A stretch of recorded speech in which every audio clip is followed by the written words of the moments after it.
Hello. দুলা ভাই, প্রচুর ঠান্ডা পড়ছে, আপনাদের ওখানে ঠান্ডা কিরকম? ছোট গিন্নি, প্রচুর ঠান্ডা, ঘরের বাইরে একদম বেরোনো যাচ্ছে না।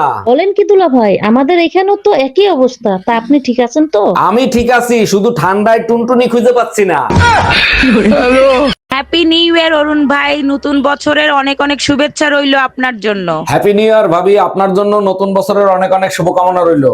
বছরের শুরুতেই মন খারাপ করে বসে আছেন, কি চিন্তা করতেছেন? নতুন বছর, নতুন টেনশন, নতুন ঝামেলা, নতুন অশান্তি, কিন্তু বউটা কেন পুরাতন? বছরের শুরুটাই আমার খারাপ যাবে। এই তোরা না বলছে আমার সামনে আসবি না, আসছিস কেন? বছরের শুরুতেই তো আসবো, তোমারে উইশ করতে আসছি বাবু।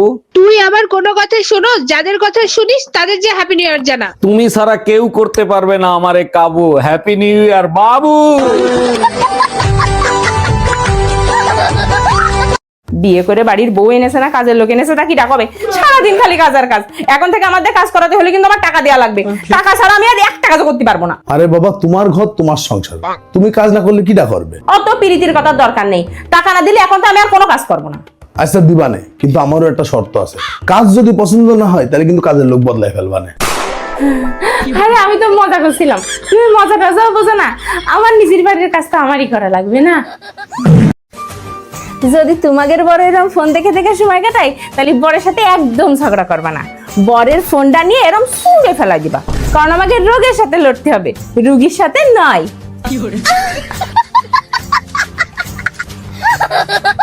জান, কোন পার্সা নেব, গোল্ডেন না ব্ল্যাক? ব্ল্যাকটাই ভালো লাগছে। ব্ল্যাকটা? আমার তো গোল্ডেনটাই বেশি ভালো লাগছিল। ঠিক আছে, তাহলে গোল্ডেনটাই নাও। কিন্তু তুমি তো মাত্রই বললে ব্ল্যাকটা ভালো লাগছে। আমার মন রাখার জন্য বলছো না? আচ্ছা, ব্ল্যাকটাই বেশি ভালো লাগছে, তুমি ব্ল্যাকটাই নাও। সবকিছু তোমার পছন্দই করতে হবে না? আমার পছন্দের তো কোনো দাম নেই। বললাম যে আমার গোল্ডেনটাই ভালো লাগছে। তোমার কি জন্য আমার পছন্দের পার্স নিতে হবে? আমার পছন্দ তো এমনিতেই খারাপ। কি? তোমার পছন্দ খারাপ? তুমি তো আমার পছন্দ করো, তার মানে আমি দেখতে খারাপ? তোমার যেটা পছন্দ হয় সেটা নাও, আমার মাফ করো। যাও, যে গোসল করে নাও। আমি গোসল করতে পারবো না। একটা মানুষ কতবার গোসল করে? হ্যাঁ, এই তো গত 5 দিন গোসল করলাম। প্রত্যেকটা জিনিসের একটা সীমা আছে, আর এই গোসল করার একটা সীমা থাকা দরকার। বললি তো আর গোসল করা যায় না। তুমি জানো বেশি গোসল করলে স্কিন খারাপ হয়ে যায়।